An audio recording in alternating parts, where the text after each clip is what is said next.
Assalamualaikum warahmatullahi wabarakatuh. Bismillahirrahmanirrahim. Alhamdulillahirabbil alamin. Alhamdulillahilladzi an'ama alaina wa hadana ala dinil Islam. Wassalatu wassalamu ala manba'il ilmi wal hikam sayyidina wa maulana Muhammadin khairil anam wa ala alihi wa ashabil ladina syubihu bil ajmi fil dhalam.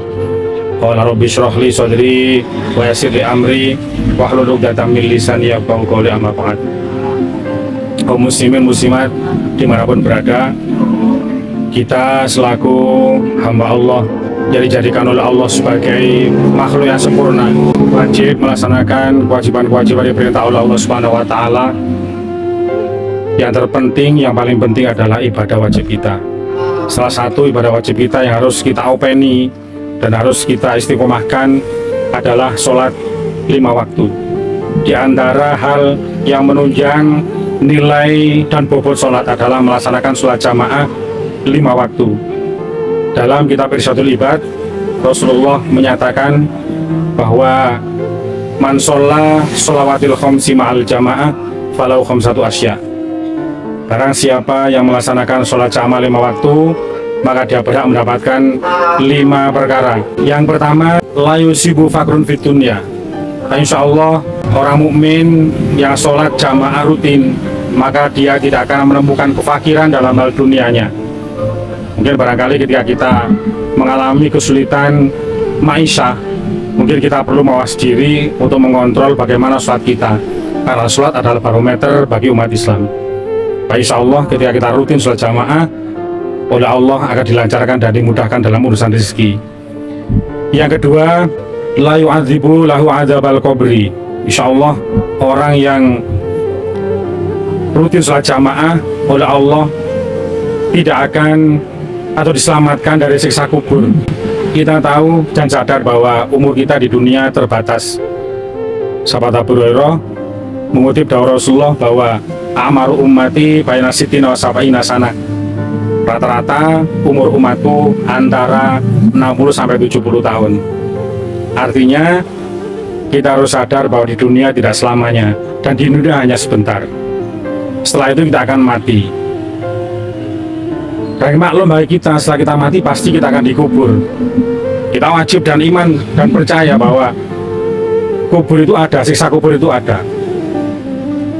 Dan kita sadar bahwa ketika mati itu memang sudah menjadi hak kita. Mati itu kalau bisa terangkan, kita ketika alam kubur dihantarkan oleh 3 perkara. 2 yang akan kembali, 1 yang tidak akan kembali. Orang yang mati diantarkan ke kubur oleh hartanya. Contohnya kita tiap bulan urunan pendoso, toleransi dan sebagainya, itu semua akan dikembalikan lagi ke tempat semula, karena mungkin yang antri masih banyak. Kemudian yang kedua, orang meninggal dunia ke kubur diantar oleh saudara, handai taulan, famili, semua mengantarkan ke alam ke kubur.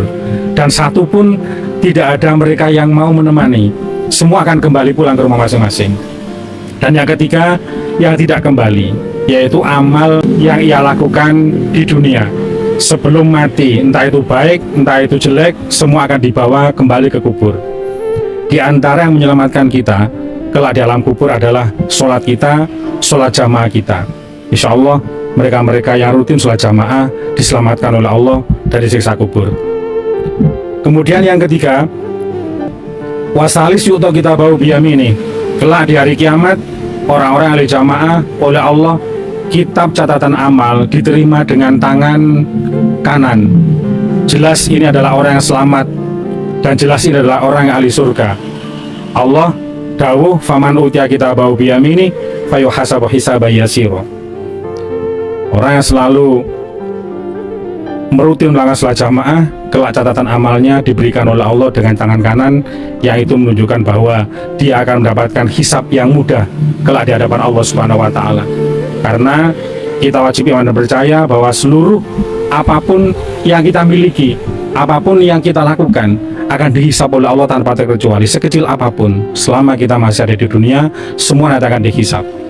Ibarat kita punya sebutir jarum, sebutir benik baju, oleh Allah akan dihisab. Dan demikian juga perbuatan kita, entah itu lisan kita, tangan kita, mata kita, kaki kita, bahkan hati kita pun akan dihisab oleh Allah Subhanahu wa taala. Tapi bagi mereka rutin sholat jamaah, insya Allah diselamatkan dari itu semua. Kemudian yang keempat, yamuru ala siratikal barqil khotib. Orang yang rutin sholat jamaah, insya Allah nanti di akhirat ketika melampaui ujian terakhir, dia akan melewati sirat, jembatan yang terbuat dari rambut malaikat Malik yang dipecah dari 7. Ya, dikisahkan dalam Syarah Sulam Taufik bahwa sirat itu tajamnya sangat tajam sekali, melebihi tajamnya senjata apapun yang ada di dunia. Dan tak seorang pun yang bisa lolos untuk melewati jembatan itu. Semuanya tanpa terkecuali melewati Shiratal Mustaqim itu. Dan di sana kita akan melewati selama kurun waktu 15 tahun. 5 tahun naik, 5 tahun turun, dan 5 tahun rata. Semuanya akan melewati ke sana. Bagi mereka-mereka yang rutin sholat jamaah, istiqomah sholat jamaah, insya Allah akan lewat Shiratal Mustaqim kal barqi wal khotib, seperti kilat yang menyambar. Kemudian yang terakhir, yang kelima, wal khomis yadkhulullahu ta'ala al jannah bila hisabin wal adabin. Orang-orang yang rutin sholat jamaah, insya Allah akan dimasukkan surganya Allah Subhanahu wa taala dengan tanpa dihisab dan tanpa diadab. Itulah 5 keutamaan sholat jamaah. Semoga kita diberi kemampuan oleh Allah, diberi taufik, diberi hidayah dan inayah untuk selalu istiqomah menjalankan sholat jamaah. Demikian, semoga bermanfaat. Wallahu muwaffiq ila aqwamit thoriq. Wassalamualaikum warahmatullahi wabarakatuh.